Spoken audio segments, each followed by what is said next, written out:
ಹೆಲ್ದಿಯಾಗಿರುವ ನೇರಳೆ ಹಣ್ಣಿನ ಜಾಮ್ ಮಾಡೋದನ್ನು ಇವತ್ತು ಹೇಳ್ತಾ ಇದ್ದೀನಿ. ತುಂಬ ಸಿಂಪಲ್ ಹಾಗೂ ತುಂಬ ಪಟಾಪಟ್ ಕೂಡ ಆಗುತ್ತೆ. ನೋಡಿ, ನೇರಳೆ ಹಣ್ಣನ್ನು ಸ್ವಲ್ಪ ನೀರು ಹಾಕಿಬಿಟ್ಟು ಚೆನ್ನಾಗಿ ತೊಳಿರಿ. ಉಪ್ಪು ನೀರಲ್ಲಿ ತೊಳೆದ್ರೂ ಒಳ್ಳೆಯದೇ.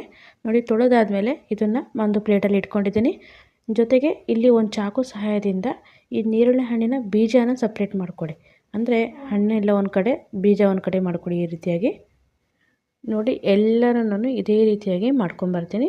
ಇದನ್ನು ಇದೇ ಒಂದು ಬೌಲಲ್ಲಿ ರೆಡಿ ಮಾಡಿಕೊಂಡು ನಂತರ ಇದನ್ನೆಲ್ಲ ಒಂದು ಮಿಕ್ಸಿ ಜಾರಿಗೆ ಹಾಕಿ ನುಣ್ಣಗೆ ಪೇಸ್ಟ್ ಮಾಡ್ಕೋಬೇಕು. ನೀರೇನು ಹಾಕೋ ಅವಶ್ಯಕತೆ ಇಲ್ಲ, ಹಾಗೆ ಇದನ್ನು ನುಣ್ಣಗೆ ಪೇಸ್ಟ್ ಮಾಡ್ಕೊಳ್ಳಿ. ನೋಡಿ, ಚೆನ್ನಾಗಿ ಪೇಸ್ಟ್ ಆಗಿದೆ. ಇದನ್ನು ಒಂದು ಪ್ಯಾನ್ಗೆ ಇದನ್ನು ಹಾಕ್ಕೊಳ್ತಾ ಇದ್ದೀನಿ. ನೀರೇನು ಹಾಕೋದಿಲ್ಲ. ನೋಡಿ, ಪ್ಯಾನ್ಗೆ ಹಾಕಿದ ಕೂಡಲೇ ಸ್ವಲ್ಪ ಕಲರ್ ವೈಟ್ ಬರ್ತಾ ಹೋಗುತ್ತೆ.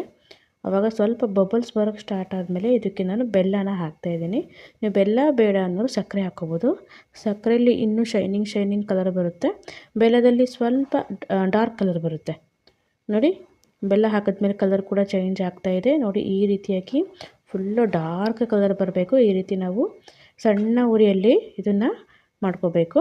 ಜೊತೆಗೆ ಅರ್ಧ ನಿಂಬೆಹಣ್ಣಿನ ರಸನ ನಾನು ಹಾಕ್ತಾಯಿದ್ದೀನಿ. ಈ ಒಂದು ಕ್ವಾಂಟಿಟಿಗೆ ಅರ್ಧ ನಿಂಬೆಹಣ್ಣಿನ ರಸ ಸಾಕು. ಜಾಸ್ತಿ ಮಾಡ್ತೀರಂದರೆ ನಿಂಬೆಹಣ್ಣಿನ ರಸ ಸ್ವಲ್ಪ ಜಾಸ್ತಿ ಹಾಕ್ಕೊಳ್ಳಿ. ನೋಡಿ, ತಿಕ್ಕಾಗಬೇಕಂದ್ರೆ ಗಟ್ಟಿ ಆಗಬೇಕು, ಅಲ್ಲಿವರೆಗೂ ಇದನ್ನು ಮಾಡ್ಕೋಬೇಕು. ನೋಡಿ, ಕಲರ್ ನೋಡಿ ಎಷ್ಟು ಚೆನ್ನಾಗಿ ಚೇಂಜ್ ಆಗಿದೆ ಅಂತ. ಇವಾಗ ನೇರಳೆ ಹಣ್ಣಿನ ಜಾಮ್ ರೆಡಿ. ಈ ರೀತಿ ಸಿಂಪಲ್ಲು ಸೂಪರಾಗಿರುವಂಥ ರೆಸಿಪಿನ ನೀವು ಮಾಡ್ಕೋಬೋದು. ಸೀಸನ್ ಟೈಮಲ್ಲಿ ಮಾಡಿಟ್ರೆ ನೀವು ಹೊರಗಡೆ ಇಡ್ತೀರಾ ಅಂದರೂ 1 ತಿಂಗಳು ಇದನ್ನು ಯೂಸ್ ಮಾಡ್ಬೋದು. ವಿಡಿಯೋ ನೋಡೋದಕ್ಕೆ ಧನ್ಯವಾದ. Thank you. ಬಾಯ್.